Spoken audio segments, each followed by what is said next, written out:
Bismillahirrahmanirrahim.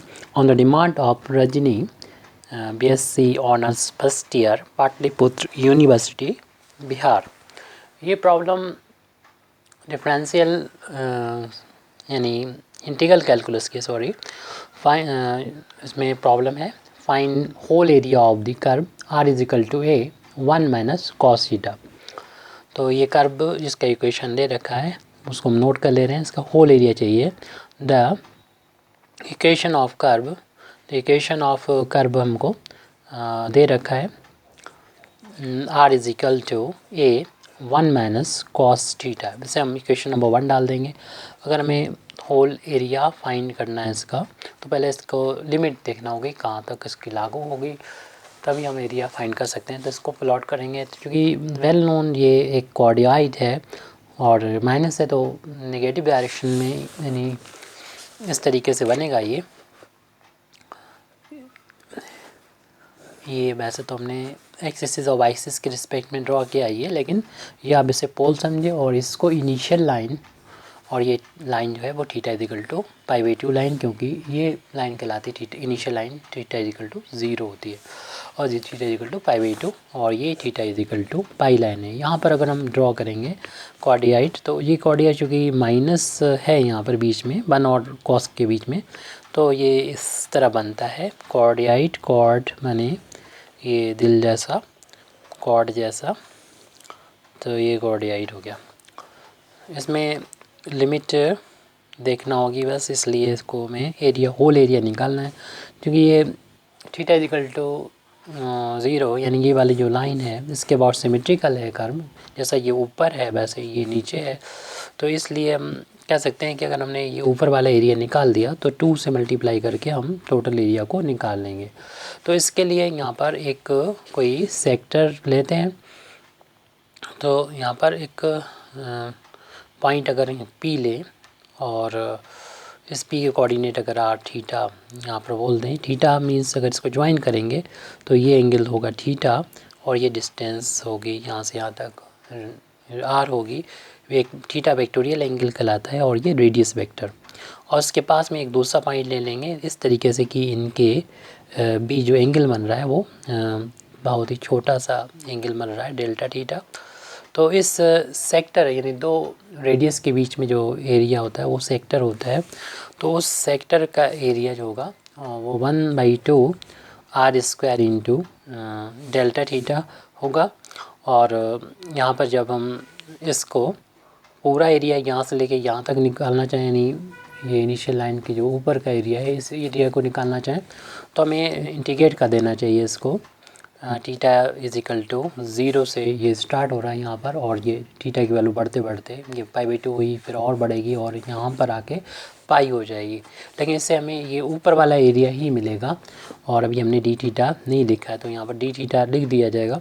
और चूँकि हमें नीचे का भी एरिया चाहिए तो इसमें 2 से मल्टीप्लाई कर देंगे। तो इस तरीके से कह सकते हैं the required area A is equal to 2 times limit 0 to pi 1/2 r² into d theta. ये फार्मूला होता है एरिया जब पोलर फार्म में हो तो एरिया निकालने का। बस देख लें कि थीटा की वैल्यू किन के बीच में है। ये थीटा इज इक्वल टू 0 और थीटा इज इक्वल टू ये लाइन पाई, इनके बीच का ये वाला एरिया है कर्व के नीचे का एरिया, और इस एक्सिस के ऊपर का एरिया इनिशियल लाइन के ऊपर का एरिया निकाला है। 2 से मल्टीप्लाई करके हमने क्या किया, इस ऊपर नीचे दोनों का एरिया निकाल लिया। क्योंकि ये कर्व जो कि एक कोऑर्डिनेट था r is equal to a 1 minus cos theta, इसका वैसे तो हमें ट्रेस करना पड़ता है, लेकिन चूँकि बहुत ही अच्छी तरीके से जाना पहचाना वेल नोन ये कर्व है, तो इसलिए कोऑर्डिनेट को हमने ऐसे ही ड्रॉ कर दिया बिना किसी आर्गूमेंट के। अब इसमें r की वैल्यू रख के और इसको सॉल्व कर देंगे, हमारा आंसर रह जाएगा। 1/2 बाहर ले लें तो हमें सिर्फ r की वैल्यू यहाँ पर रखना पड़ेगी। लिमिट 0 टू पाई है ये। r की वैल्यू इक्वेशन नंबर 1 से रख देंगे, जो कि a 1 माइनस कॉस थीटा के इक्वल है, लेकिन इसका होल अब स्क्वायर है इंटू डी थीटा। 2 से ये 2 कैंसिल हो जाएगा, और यहाँ पर उसका होल अब स्क्वायर हम ओपन कर सकते हैं, या फिर इसको हाफ एंगल में चेंज कर लें ऐसा कि 1 से 1 कैंसिल हो जाए। और होल अब स्क्वायर है, जब ब्रैकेट हटाएंगे ये वाला बड़ा वाला तो a का भी स्क्वायर हो जाएगा, और इस ब्रैकेट का यानी 1 माइनस कॉस थीटा का भी होल अब स्क्वायर हो जाएगा। और हमने जैसे बोला कि ये 1 को कैंसिल करने के लिए हम और लिमिट को भी हम चाहेंगे कि 0 to π/2 हो जाए तो आसानी रहेगी हमारे लिए।